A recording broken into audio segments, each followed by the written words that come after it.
Hello, everybody. I don't see anybody participating just yet. Oh, good. I thought I was all alone out here. Welcome to our So Steady Facebook Live. This is Kate Quinn of Fabricated Quilts, and I know you guys see me quilting a lot. We will do a little bit of quilting. Hi, Miss Carol. How are you? Hi, Bobby Lucero, my backyard neighbor. Hi, Maud. Hi, Margaret Fraser. Thank you for your nice compliment today for the piece that I shared just a little bit ago. Hi, Linda. Linda, I don't know if they have certification for the free classes. I'll have to check on that for you. Hi, Lorna. Hope you've had fun. It sounds like you've been quilting a lot this week. So let me orient you to what we're going to do today. We are going to show some innovative uses for the Circles on Quilts templates. So let me show you those. So these are the Circles on Quilts. Let me kind of push them up a little so you can get a good view. And of course, I got some little pieces right here, and I'm going to show you what we're going to do with that. And those were made with these unique Circles on Quilts templates.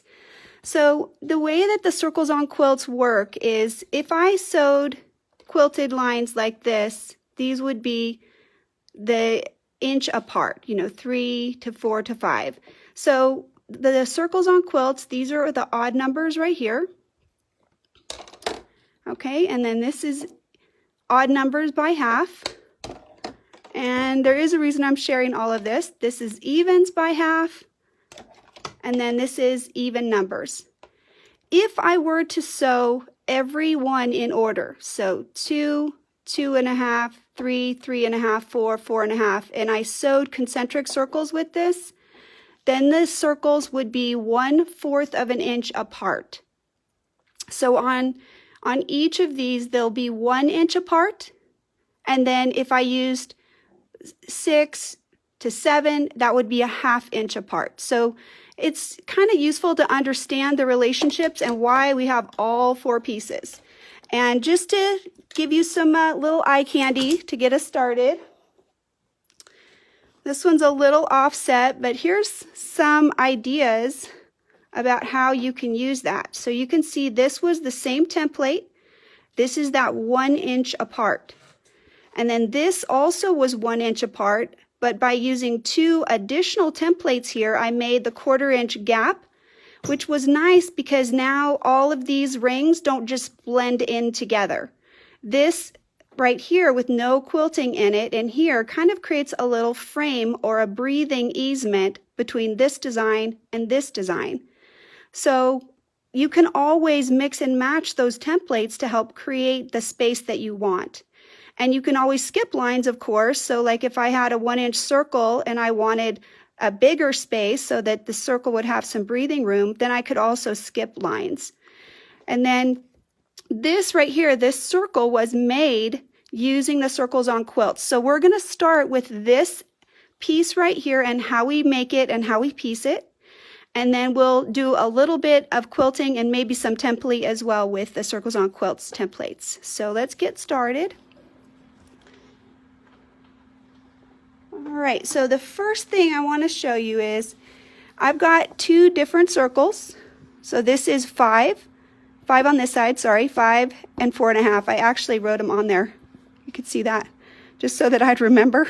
Okay, so these are kind of my step outs for it, and I'll set these over here, but we're going to kind of start at the beginning. All right, so here is a square, and I made this a square just with a regular ruler, just marked it off. This is a 5-inch square. I can make it any size I want. The square isn't important, but the reason I show the square is because this is the center mark. And when we make our circle, we need the center of the space, whatever that is. This paper that I'm using is very heavy cardstock paper, like scrapbooking paper. You can tell that it doesn't bend very easily. It's very sturdy, and it has a little bit of a waxy coat. That's not required, but you'll see that it might have some value later. So the very first thing I'm going to do is I'm going to take one of my thumbtacks, and I'll poke it right through the center. And that's just so that I can know that it's in the center, and then I'll set it up like this. Okay, so then the next thing we'll do is we're going to get our 5-inch circle.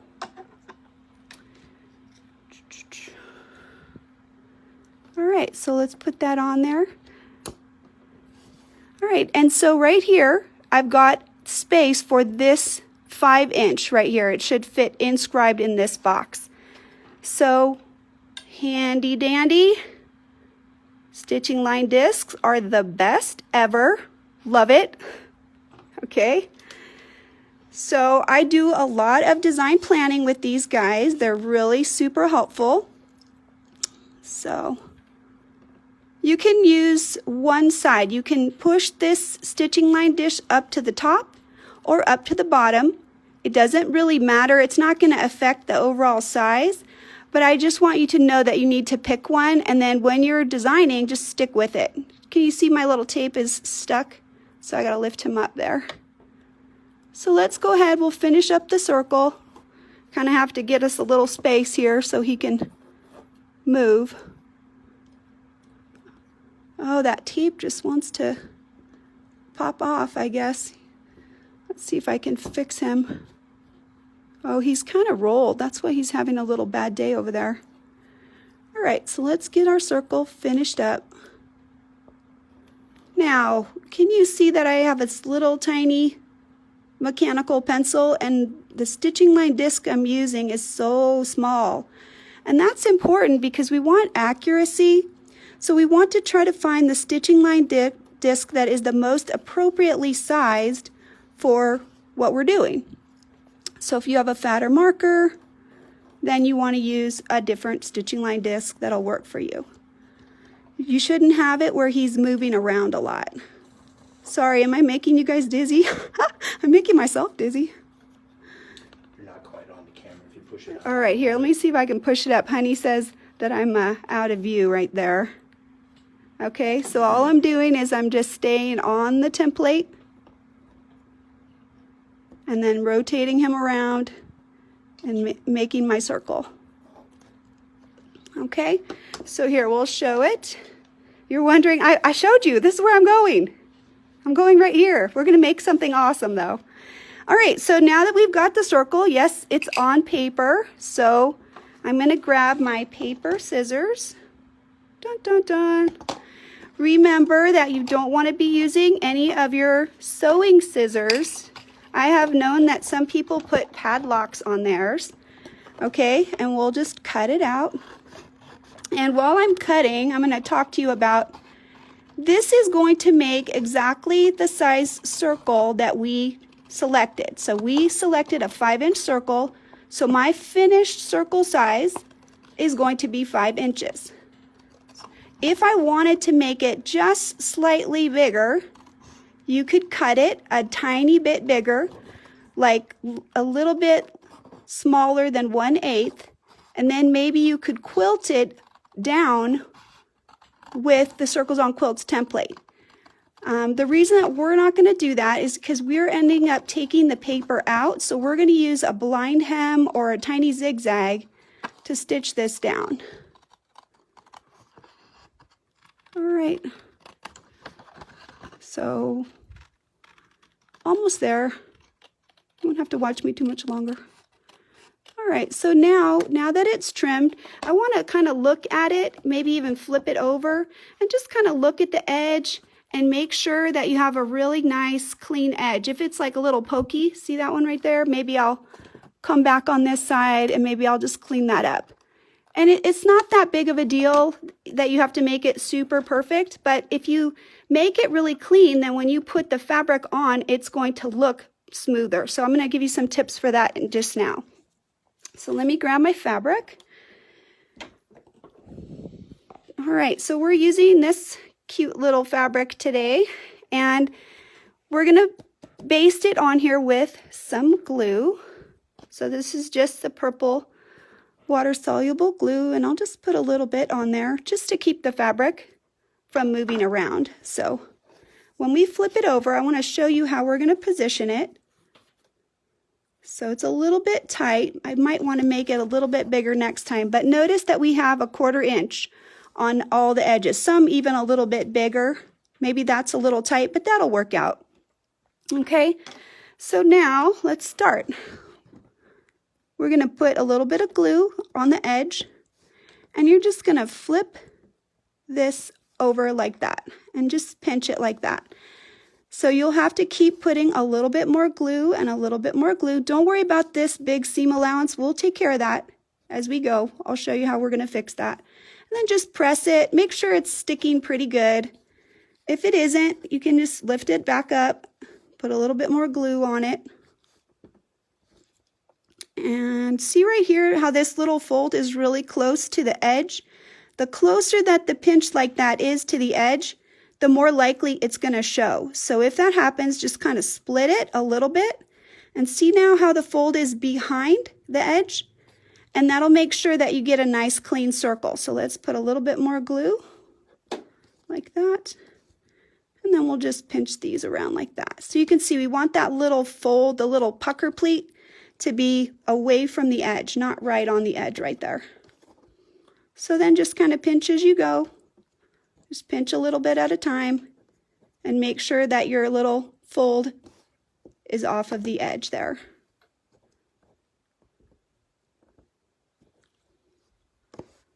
Alrighty, so we're getting our way around.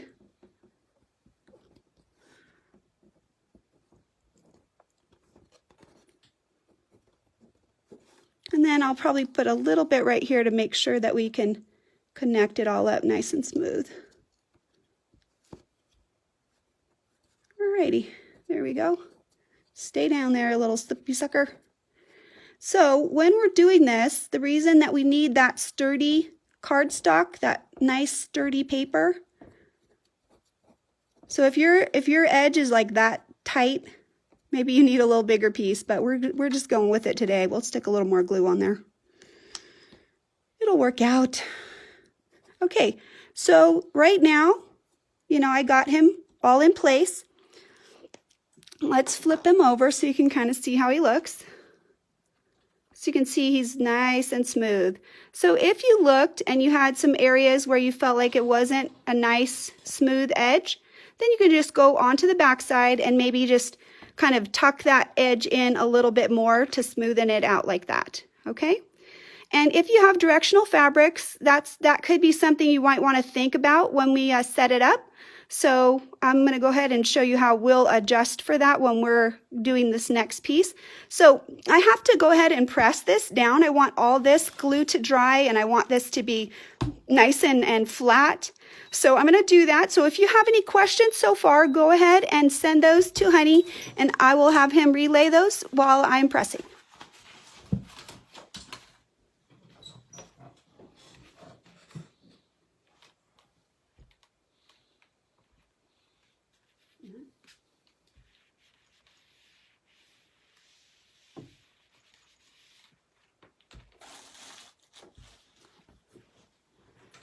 Alrighty, so my circle's finished.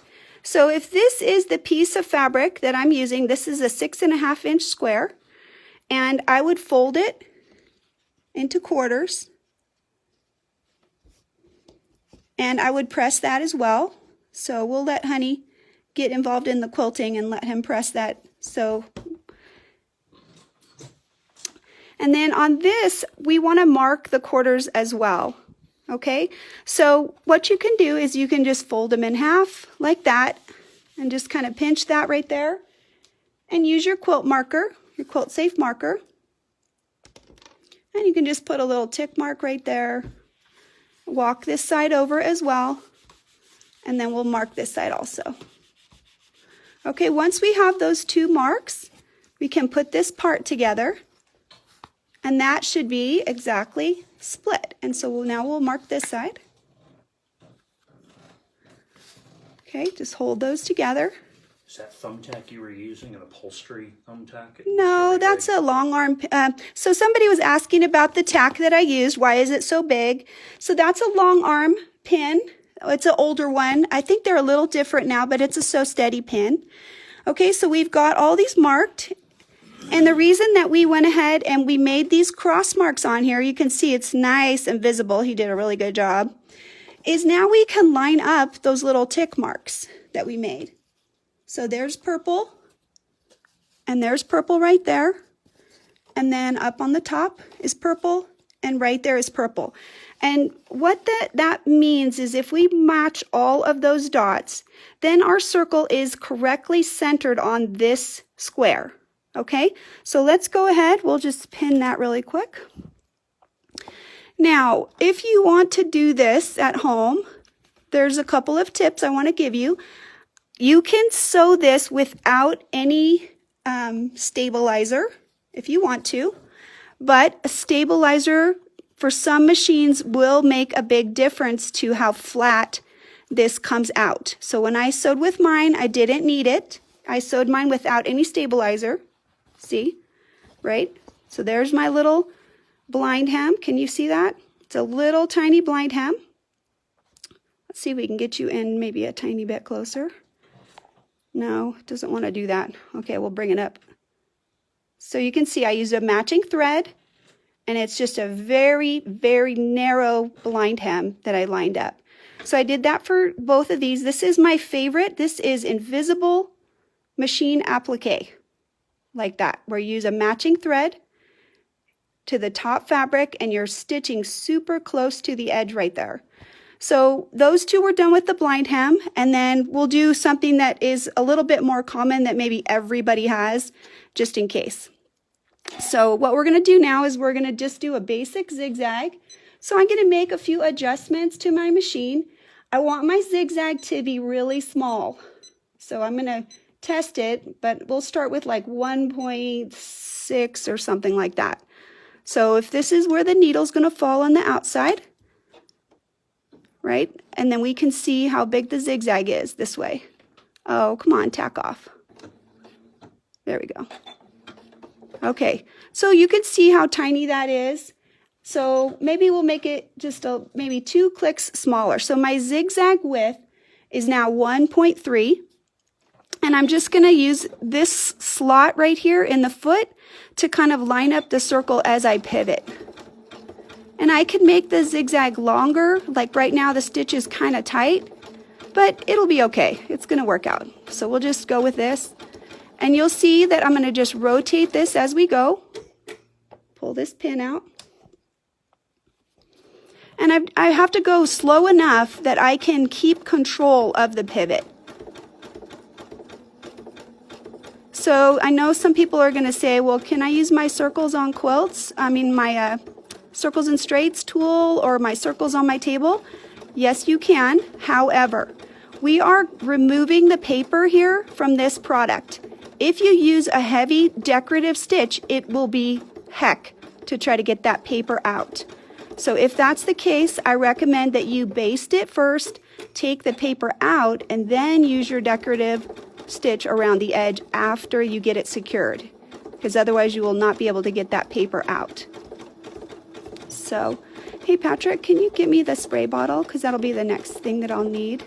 So you can see mine is laying pretty flat, and I did starch my background fabric, but sometimes if you have fabric that's wiggly, you'll start see this will bunch up and you won't get that nice flat look. So for some people's machines, they may need to have some stabilizer under there. And the reason for that is here you've got the paper to stabilize all of this, but this is only a single layer. So when the stitch hits the outside without that stabilizer, sometimes you can see that it will really have a big impact and create a lot of instability with that background fabric. So just go slowly, keeping this outer stitch should be on the outside of the circle, and the hook over is the one that will be on the inside of the circle. So could I do this a different way? Yes, let's address that. I could use a plate. I could use any kind of circle, and I could do this technique. However, the circles on quilts are precisely sized so that I can fit them into a block just exactly how I want within that 1/4 inch spacing. And it makes a perfect circle, and it's easy to use. So I could do it a different way, but I don't really want to because it's really very accurate and easy this way. Okay, when I come over to this side, So I'm going to go ahead and revert to my straight stitch really quick. And I'm going to make my stitch size small, like maybe 0.6 or something like that, really tiny. Okay, and the purpose of that is now the needle should be mostly in place for this last stitch. Oh, darn it. Here, let's scoot it over. And I'm just going to tack right on the edge there of the circle and put some really tiny stitches right on the outside like that. And that'll make sure that the stitch is tacked off so that he won't come apart. Is this the large wish table that you're using? Yes, I am using the wish table. I guess somebody just asked about that. So the wish table is 22.5 from this front to back distance this way, and it's 25 from the edge to edge on this width. It has the drawer over here. You can see that I've got tons of stuff in it. And it also has the circle sewing right here. So I thought about trying to sew this with my circle pegs here, but I couldn't do such a small unit right there. Okay, so Joanne, I see your question. Are you ready? I'm going to show you right now how we take it out. Okay, so this is what it looks like when we're all done. You can see that it's stitched in, right? So then we open it up. We just take our scissors. So we'll do this one. And we're just going to cut that.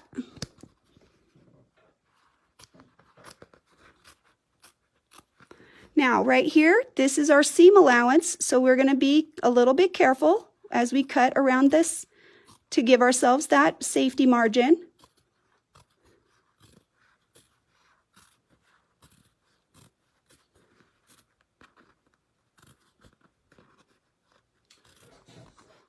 So Lillian asked if you could use an old needle for going through the card. So we're not actually sewing through the card, so I would recommend not doing that. And I'll show you in just a minute what I mean. So we are stitching so tight to the edge. Let me show you how small this blind hem is. See if we can get some light on there. Can you see how narrow that is? Right? So here, we're getting to the magic. Give me just a second. I need some water. All right, so we're just going to spritz it just a little bit. That glue that we use is water-soluble glue. And you can see it's already loosening because it's purple again. It turns white when it dries, and then it's purple. So you're just going to lift this up, kind of peel this back.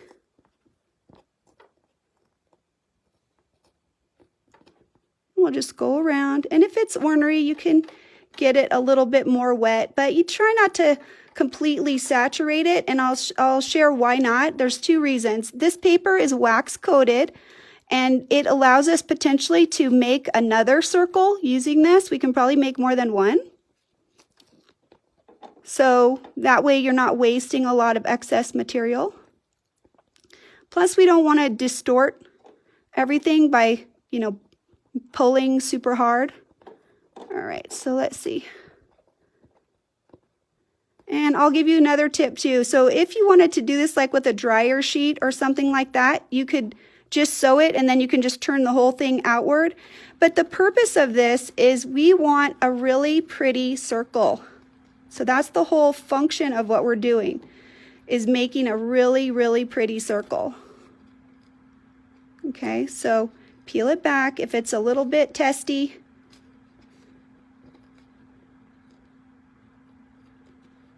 Oh, does this look complicated?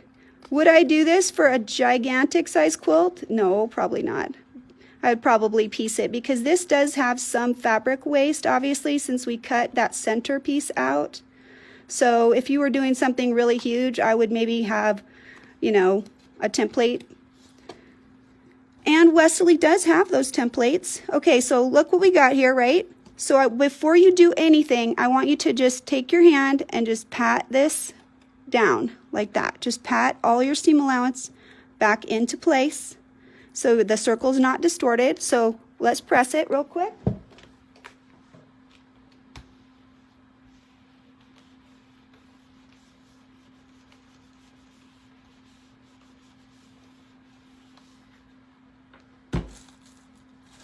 All right, so here is our beautiful circle.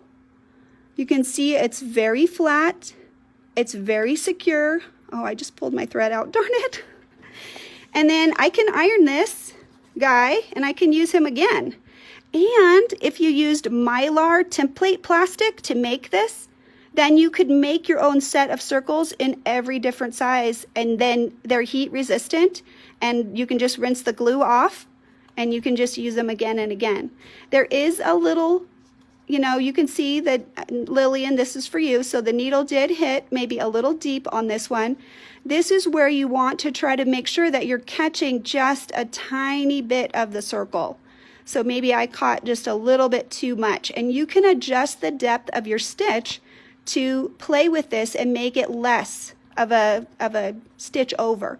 So this way you can do lots of different shapes of circles. So if I bought a die, or if I bought a circle template, or if I bought something to cut a circle out at a certain size, that's not going to change. But if I use my Circles on Quilts set, then I have every circle size from 2 to 12 in 1/4 inch increments. That's pretty phenomenal to be able to make any size that I need with just that one set, plus then I can quilt with it. Okay, so let's show you one more thing, right? So we've got this right here. So let me give you one more tip. So you can see here, this is a little bit of a big seam allowance. So if I needed, something really clean, I could come back in here and I could carefully trim my seam allowance to be a little bit narrower. So, and I would use maybe a duck bill scissors where you have the safety piece under here so you're not going to nick this. Okay, so now let me tell you one more thing. You can trace, where's my little template, right?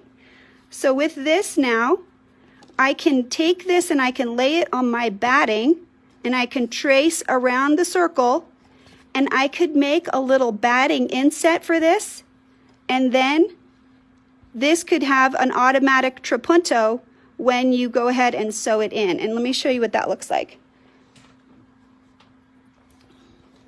So this guy right here, you can see he's a lot puffier. See how he sticks up? So I made a circle of batting and I put it under the circle. And then this regular piece, this whole thing is just a quilted piece with this on top. So Donna, what we're showing is some ideas for circle applique. That's what we're doing. So it's not really a quilting technique, but it is using your quilting tool to make a perfectly shaped circle. Okay, so now let me show you one other thing that we can do with it. All right, honey, you can take this. I don't need this anymore. Yeah. So I'm going to scoot out a little bit so we have a little bit wider angle view of this cutting area right here. So give me just a second. I know I always make you guys dizzy when I do this. Alrighty. So let's see what we're going to do. So now that I have this piece that's already pressed,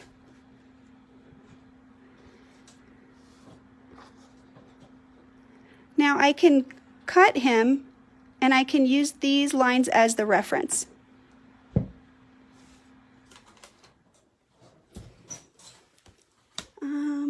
Is my rotary cutter is in the box right there?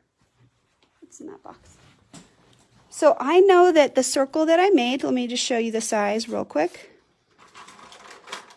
From the edge here to the edge, this one is the 4.5 inch circle. So you can see he lines up at 4.5 and right here. So half of him is 2 1/4. So I'll scoot back out here to 2 1/4 right on the edge there. We'll kind of scoot them up so we can get right in the middle.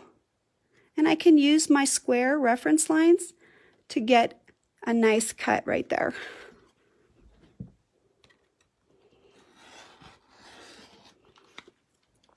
All right, so now that's a piece that you can use if you wanted to. You could do like a half unit and you can change them or flip them or put them different directions.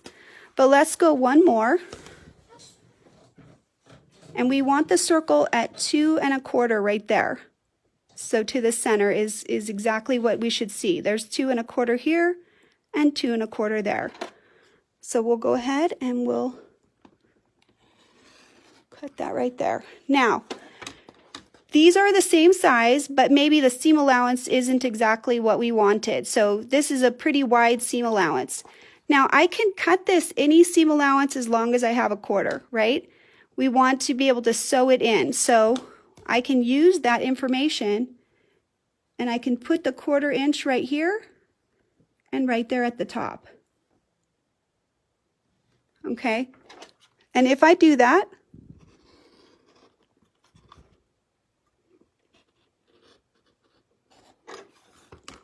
there is my drunkard's path piece with my seam allowance right there.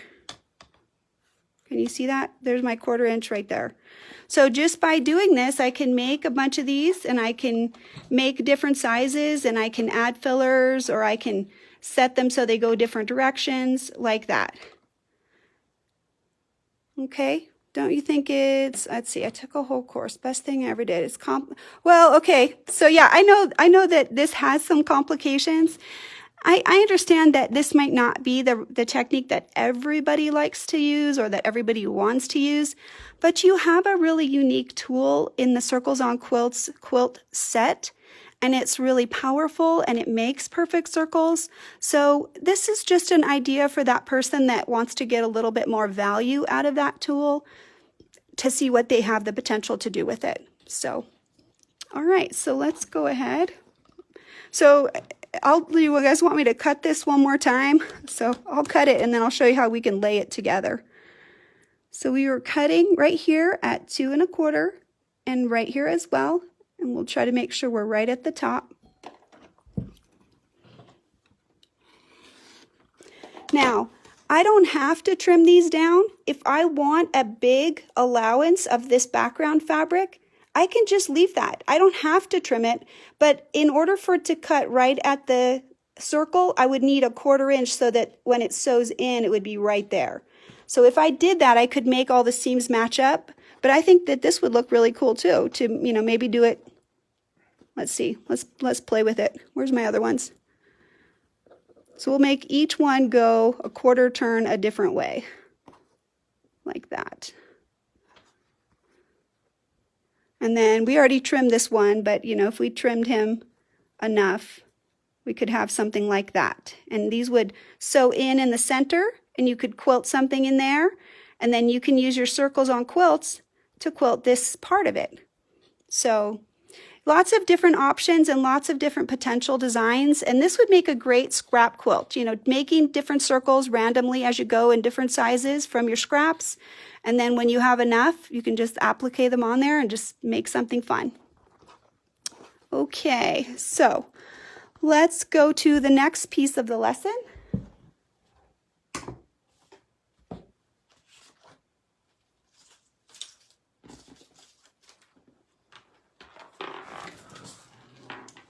It's okay, I don't need it. Alrighty, so we're gonna have to get quilter ready. Okay, so let's kind of scoot some of this stuff off of here and get my quilting templates ready.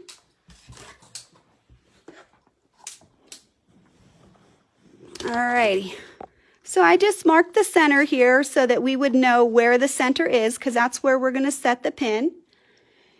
So let's go ahead and get our ruler foot on. If I can find my screwdriver. Oh, thank you, dear. Alrighty.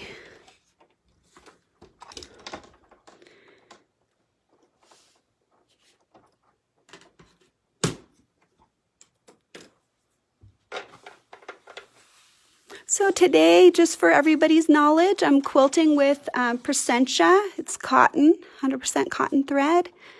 And I believe it is a 40 weight thread, and I have it in the top and in the bobbin. So we'll get my ruler foot tightened up.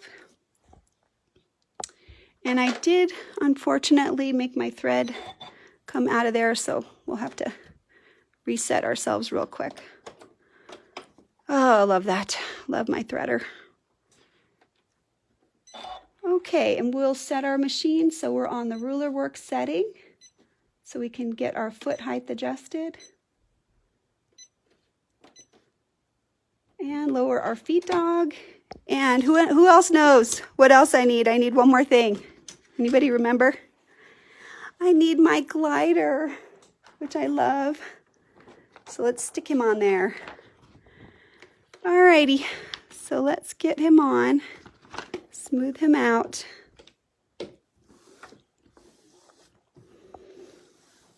Okay, and then I think our feed dogs are down. Yeah, okay, so we're good. So let's put our fabric. This fabric, it's... Bring the camera up. Let me adjust my camera real quick so we can make sure we give you the best view. Yeah, so mine is the Free Motion Glider. It's the Westerly Free Motion Glider, but I do like the grid glider as well. I use both of them. This is a little bit of a thicker batting. This is a wool scrap, wool batting scrap. So you can see it's a little bit fatter overall, right? So we'll test the height of our foot, and let me show you one other thing that's really cool. This is Misty Fuse, and Misty Fuse is pretty flexible as far as a fusible goes. Yeah, Jackie, are you okay? Can you see now? I did adjust it. Hopefully that's working for you. Okay, so anyway, there's Misty Fuse here on the back, and that's what we would do for our template method. And the Misty Fuse function is going to prevent the fabric from raveling, and we aren't adhering it until after we're done sewing. So let's go ahead and we'll get set for our quilting. We need our pin. So I always like to put the pin through the center first, right there. And that gives us a nice visual on the back of where the pin needs to go. And then I'll set it in the back, and then I'll kind of wiggle right here on the top and make sure that it's going to go through right where I want it to, right through the center. Okay, so the thread that I'm using isn't particularly going to show very much, but hopefully the wool will give us the texture that will show. So let's start with a 3-inch circle, just because we can. Let's see, we've got to find it. That'll give us some room there in the middle so that we can make something in that center circle, that we can do some designing in there. Because if it's too small, then we just don't have enough space to make something interesting. All right, so let's pick up that bobbin thread. Hopefully it's not too short. Yes, of course it is, because we cut it with the button. All righty, there we go. All right, so let's get that thread up. I always like to have those threads on the top. I want to control them. I don't want them controlling me. So here, what we'll do is we're just going to sew out, and I'm going to use the top. I do usually use the top, but you know, everybody has their own preference. Let's get these threads out of here. I don't want them following me around. And I'll just make them a little bit shorter, but once we go around the circle, I'll tack over them a little bit. So keeping it up on the top, and then just keeping this nice and smooth so we don't get any puckers. Always the little circles on the bottom are the worst because they're so small that they just seem like you have to rotate, rotate, rotate, and you hardly get anywhere. I like when you get out to the bigger ones. They're so much easier. All right, so we'll just follow it. Just keep your ruler foot right on the top. If your template is bigger, you got to be careful about pushing down out here because then you can't really move. So maybe putting your pressure inside when you're on a piece that is actually smaller than the full template. All right, so there we go. We'll just tack that off right there. And then we can just lift this up and we can just get to the next one right there. So remember what I said, this will give you 1 inch. If you use the same template and you jump the numbers, you'll just get 1 inch increments, right? And then you can just keep going. Notice that I don't have to rotate the sandwich. I can just rotate the ruler and I can just sew without rotating the sandwich. It's not necessary. Which is really nice because if you're doing this on a bigger piece, like on an actual quilt, you don't want to be trying to rotate a full-size quilt. That would be really, really problematic. So I think my thread just gave me a little problem. Yes, it did. Alrighty, well, that happens sometimes. Let's see if we can get this thread up.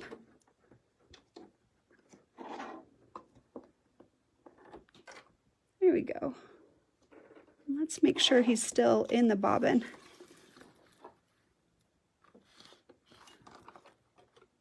Yeah, he looks good. We'll just double check now that we're already here. I want to make sure that he's all the way in that nice and tight. Okay, and then you can just roll this, just get that under there and just roll that back. Ooh, almost forgot to put the cover on. All right, pull this thread out so he doesn't trap you. And then we'll just lay that back. Now I should be able to pick up that bobbin thread without any trouble. So we'll make him just a little bit longer. Alrighty, so let's see here. We've got a little missed stitches or something going on.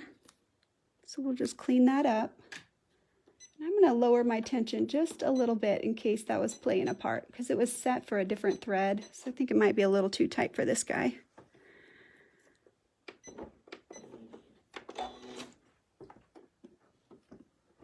Because I have the template, it's easy to get aligned and get back into place, which I love. So I'll just tack backwards and forwards a couple of stitches right there. And that'll make sure this area is tied off. And then I'll go ahead and start sewing. I think that feels a little bit better.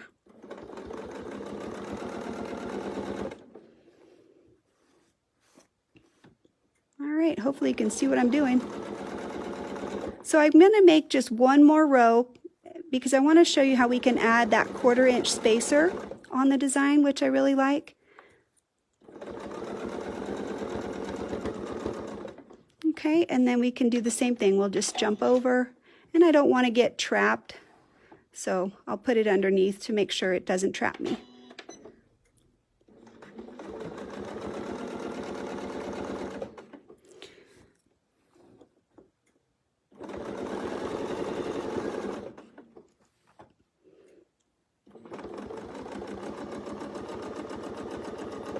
And just move nice and even, hold everybody in place.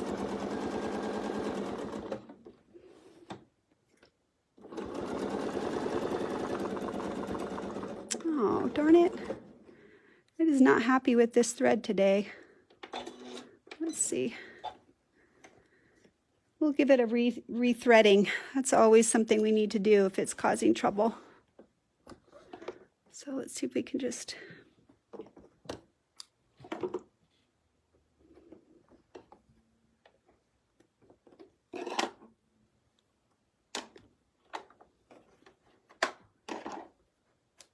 All right, you guys, thanks for your patience. Usually I have better luck than this, but today's been a little bit ornery. So normally with your machine, you should be threading with the presser foot up, but my machine has a special lock setting for threading. So that's why you'll see that my presser foot's down. So if you are threading your machine, you should be using whatever is appropriate for your particular machine. Oh my goodness, come on now. Is he stuck? Let's see. There we go.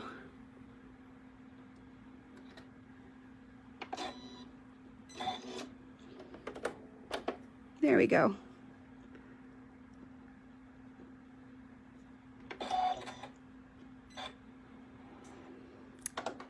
He feels like he is snagged on something. Doggone it. I don't know why he's giving me so much trouble today.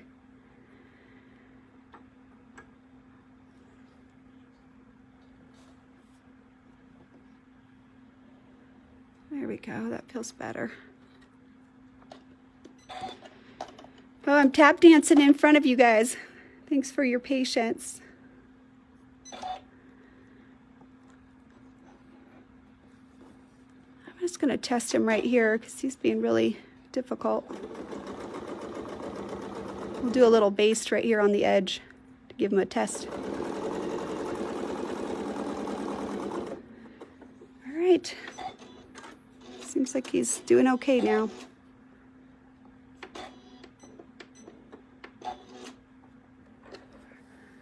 Alrighty, let's see if we can get ourselves cleaned up here so we can keep going. A lot of extra threads everywhere.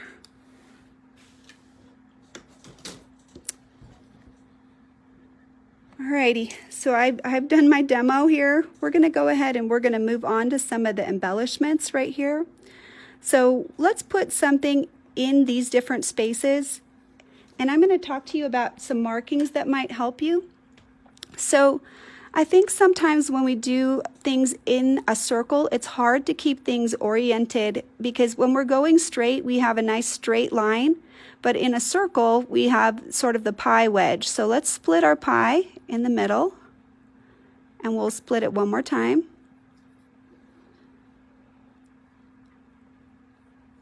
Okay, and we'll quilt sort of this wedge right here. So that's our pie wedge right there. And then we'll do same thing. Let's split it in half. And then we'll split it this way. Okay, now we'll do some different designs in these, but the reason that we're splitting it is we're creating a visual, spatial, a reality for ourselves. So if we are quilting something, let's say we did like a wavy line like this, right?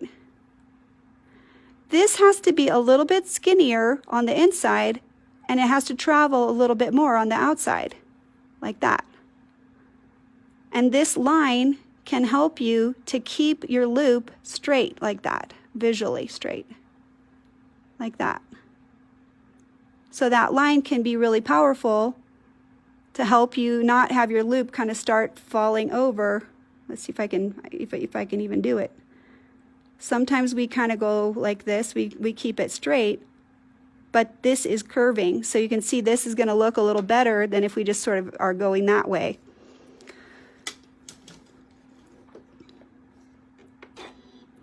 So because we have all of these circles now, they are great because they let us travel anytime that we want to move across the design, through the design. So let's go ahead, we'll do a little tacking in there. So a little loop here. And we don't have to make them touch, but curve it around. Oh my goodness, you guys, my needle is just having a bad day. Oh, alrighty. We might have to just give it a miss today. I'll just gonna use my sample right here. So when I made this, there's a line right there, right? And the line is where the bottom loop will go around, and then the top loop will go in the middle, and then around, and the top loop in the middle. And then this will go around the line and in the middle. So this is how you can see how those lines can help you with your spacing. That if you go from the center, then these will be not the same. It's not like it's 1 inch. It's going to be narrower here and wider here. But that type of measurement right there is going to be able to give you visual travel. So it helps things to be more even. So right here, it's the same thing. So what I did is I marked it, and I tried to make, when I made the first circle, as I came around like this, I didn't touch the outer edge. I came in a little bit first, and then you travel back out this way. And now here, this is where you touch. So that's how it fills up the space. And then as you come around, you're just going to curve that, and you're going to come inside the stitching. So there's a gap right there. And then when you come back out, that's there when you touch. And what you can also do with something like this is you can take your template and you can mark around it.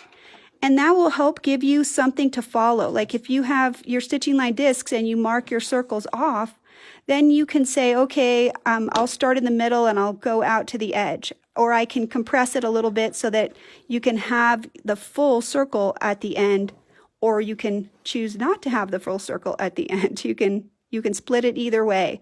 But that marking will help you to segment the circle so that you can have it nice and even. All right, and then here, let's talk about a little design tip.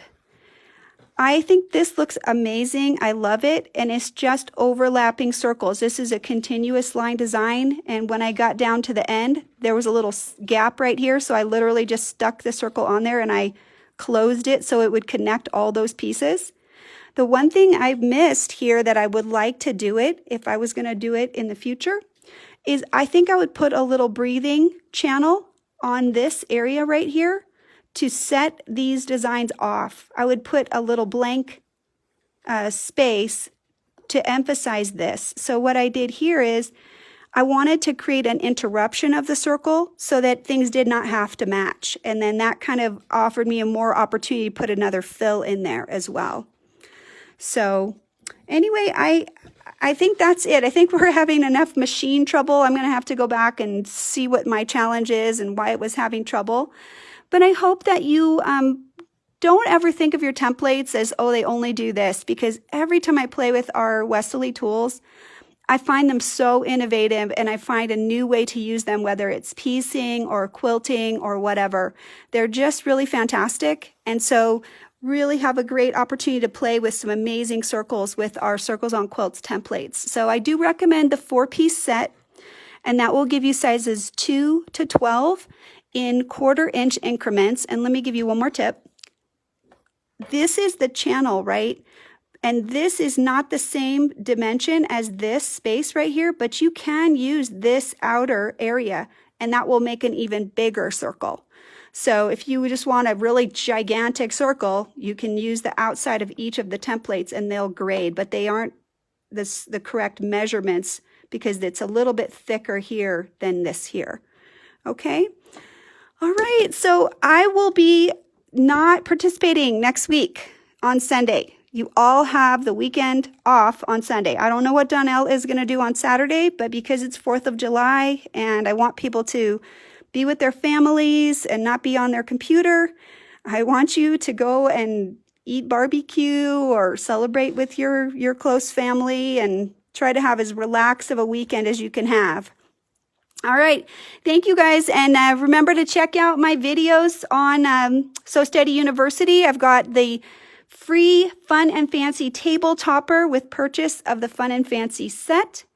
And then I also have the almost 13 hours worth of coursework that go with the Fun and Fancy book and template set. I have several free courses. And then I also have a patchwork class that is relatively new, that is the Fun and Fancy sampler. So please like and share my work if you want your friends to know about it. And I'm Kate at Fabricated Quilts on Facebook, and I appreciate Sew Steady giving me this platform to share all this education with you. So have a wonderful quilting day and regular day too. Alrighty, you guys, any last questions? That's it, I'm done. I got nothing else. Thanks for your patience with my little troubleshooting, but I hope you enjoyed it, and goodbye.